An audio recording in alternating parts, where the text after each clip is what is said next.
A surface model is a thin shell that does not have a mass or volume.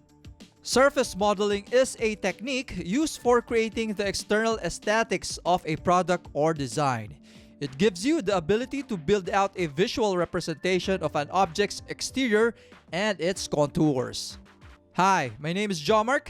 I'm an Onshape user group leader, and for years I have been a CAD instructor teaching various CAD softwares with MechaniWeb. In this course, you will level up your part modeling skills with surfacing techniques using Onshape. Some of the key topics in this course are inserting a reference image to serve as an inspiration and guide to get you started in modeling, creating surfaces using different commands in Onshape, and turning a surface into a solid part. By the end of this course, you will be adding surface modeling techniques in your design arsenal. Log in or sign up and let's get the surface started.